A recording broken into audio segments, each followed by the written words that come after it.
Plastic हमारे जीवन की बहुत बड़ी आवश्यकता बन गई है, लेकिन बहुत बड़ी मात्रा में प्लास्टिक धरती और पर्यावरण के लिए नुकसानदायक है।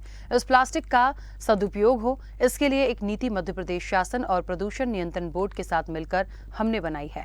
इसको भोपाल से हमने लागू करते हुए पूरे भारत के 5000 शहरों में लागू किया है। ये कहना है प्रसिद्ध पर्यावरणविद इम्तियाज अली का। उनका कहना है कि आज देश में करीब 6.5 लाख कचरा बीनने रेक पिकर्स को रोजगार मिला है। 2010 में प्लास्टिक से रोड बनाने का काम भी शुरू हो चुका है। आज मध्य प्रदेश में 10,000 किलोमीटर तक रोड प्लास्टिक से बन चुकी है। इंदौर भोपाल में स्मार्ट सिटी योजना को लेकर इम्तियाज अली ने कहा कि इसमें जनता का योगदान बहुत जरूरी है। ऐसे ही प्लास्टिक और पर्यावरण से संबंधित विभिन्न मुद्दों पर बात की स्वदेश न्यूज की एसोसिएट एडिटर मुक्ता पाठक ने। स्वदेश न्यूज में इस वक्त मेरे साथ एक बहुत ही वेल नोन एनवायरमेंटलिस्ट हैं इम्तियाज अली जी। चलिए हम उनसे बातचीत करते हैं। सर, आपका स्वदेश न्यूज़ के चैनल में बहुत बहुत स्वागत है। मैं स्वदेश चैनल का धन्यवाद देना चाहूँगा कि उन्होंने एक अवसर मुझे अपनी बात रखने के लिए दिया। देखिए, एनवायरनमेंट जो है आज की तारीख में एक बहुत बड़ा इशू है, बर्निंग इशू है इनफैक्ट। और आप एनवायरमेंटलिस्ट हैं, आप वेस्ट मैनेजमेंट में आपने बहुत काम किया है, कई कंट्रीज़ में भी काम किया है। तो थोड़ा सा इसके बारे में बताइए, जो प्लास्टिक वेस्ट मैनेजमेंट के बारे में। देखिए, आज प्लास्टिक जो है हमारी जीवन की एक बहुत बड़ी आवश्यकता बन गई है। हम सुबह जब उठते हैं तो टूथब्रश से जो हमारी शुरुआत होती है, तो शाम को सोने तक अनेक प्रकार के हम प्लास्टिक यूज़ करते हैं। लेकिन बहुत सारे प्लास्टिक ऐसे हैं कि जो हमारे स्वास्थ्य के लिए, पर्यावरण के लिए और धरती माँ के लिए हार्मफुल हैं।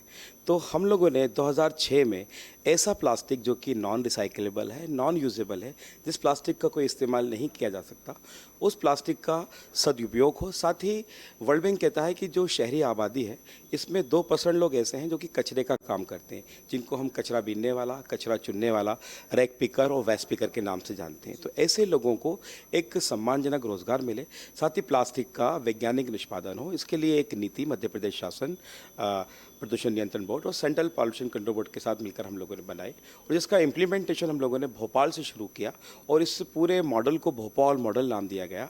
आज ये मॉडल पूरे भारत के 5000 शहरों में रिप्लिकेट हुआ है, साथ ही 16 और कंट्री के अंदर इसको रिप्लिकेशन मिला है।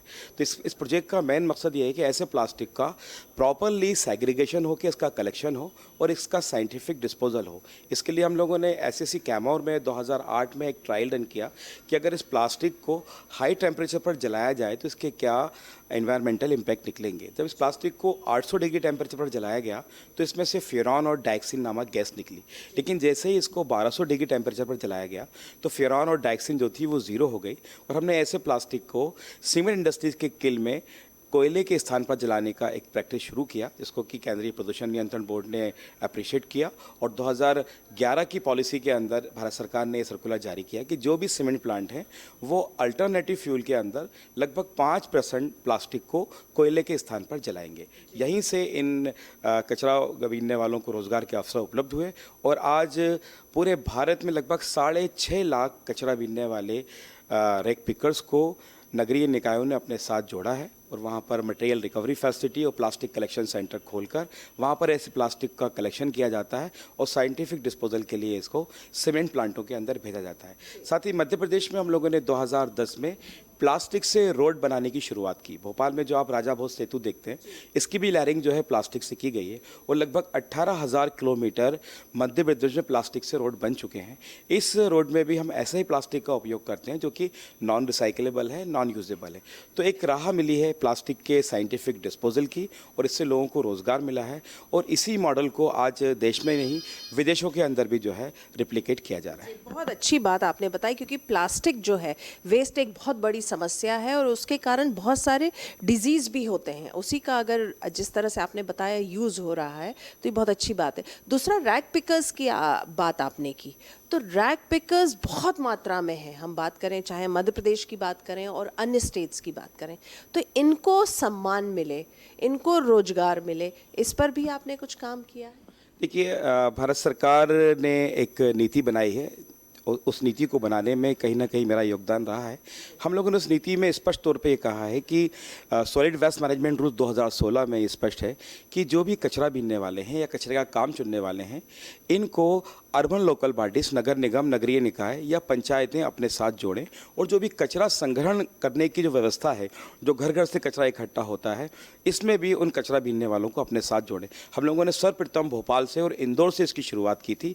आज यहाँ पर इन सभी कचरा बीनने वालों को नगर निगम ने अपने टिप्पर ऑटो में, साइकिल रिक्शा के अंदर अपने साथ जोड़ा है और घर घर से वो कचरा इकट्ठा कर रहे हैं और सम्मानजनक अपना स्वरोजगार चला रहे हैं। साथ ही इनके बच्चे जो पिकिंग के लिए जाते थे, उनको भी हम लोगों ने अब अलग करके इनको भी एजुकेशन के मूवमेंट के अंदर जोड़ा है। अभी 2 दिन पहले ही मेरी नेशनल चाइल्ड प्रोटेक्शन कमीशन के अंदर बात हुई है, तो हम लोग हैदराबाद, मुंबई और दिल्ली, यहाँ पर जो ऐसे बच्चे हैं कि जो कचरे का काम करते हैं, उनको अपने साथ जोड़कर एक ऐसी व्यवस्था जिससे कि इनके पेरेंट्स कचरे का वैज्ञानिक निष्पादन करने में सरकार को सहयोग करें, साथ ही उन बच्चों को पिकिंग के अंदर ना लाएं, जिससे कि वो भी हमारे भारत का भविष्य है, आगे जाके वो भी अपना कंट्रीब्यूशन देश हित में दे सकें।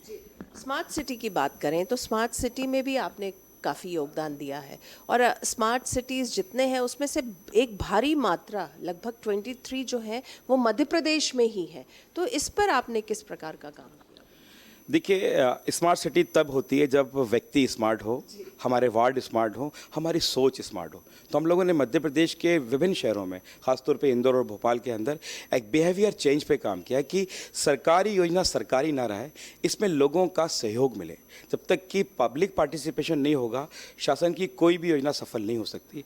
और मैं मानता हूँ कि स्वतंत्र भारत के बाद स्वच्छ भारत मिशन एक ऐसी परियोजना है कि जो कि सरकार की योजना ना बन के अब जनता की योजना बन गई है। तो यदि शहर साफ़ होंगे, गांव साफ़ होंगे, तो ऑटोमेटिकली ही हम स्मार्ट या हमारे शहर स्मार्ट होंगे। और इसी स्मार्ट शहर की जो परिकल्पना 2008 में मध्य प्रदेश शासन के साथ की थी, उसका ही परिणाम है कि जो हिंदुस्तान के 100 जो सबसे साफ़ शहर हैं, उसमें 23 मध्य प्रदेश के हैं।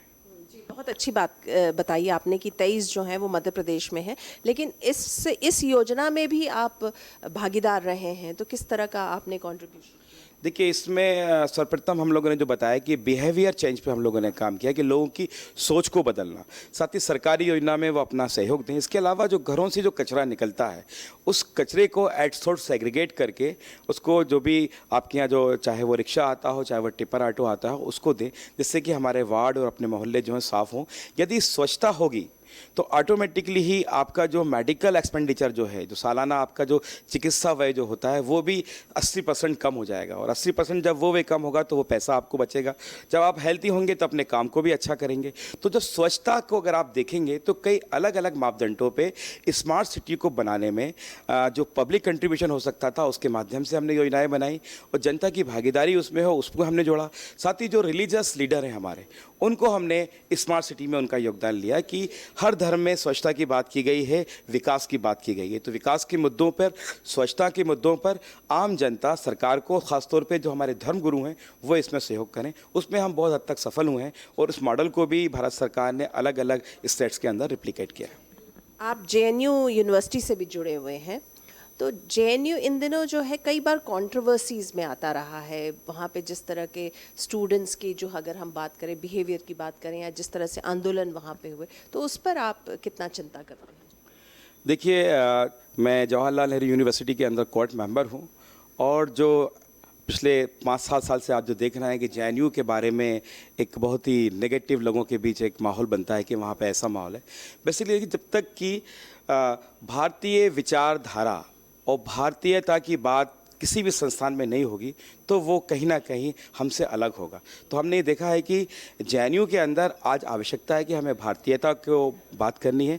वहाँ के छात्रों को, जो नए छात्र आते हैं, उन छात्रों को जिस तरह से वहाँ के कम्युनिस्ट और जो दूसरे वर्ग के लोग हैं, वो उनको अपने फेवर में करने के लिए डिफरेंट टाइप के टूल अडॉप्ट करते हैं और राष्ट्र हित में उनका इस्तेमाल ना होते हुए राष्ट्रद्रोह में उनका इस्तेमाल हो, इस पर जो काम होता है, उसी को रोकने के लिए हमने वहाँ पर प्रयास किए हैं और उसमें हम बहुत सफल भी हुए हैं। और जेएनयू का एक वातावरण धीरे धीरे करके अब राष्ट्र हित का वातावरण हो रहा है। वहाँ पे स्वामी विवेकानंद की प्रतिमा का भी अनावरण हुआ है और बहुत सारे ऐसे कार्य वहाँ पर हुए हैं जिससे कि हम कह सकते हैं कि जल्द ही जेएनयू जो होगा एक भारत का हिस्सा होगा, या कि भारतीय शैक्षणिक व्यवस्था वहाँ पर होगी और भारतीय माहौल वहाँ पर होगा।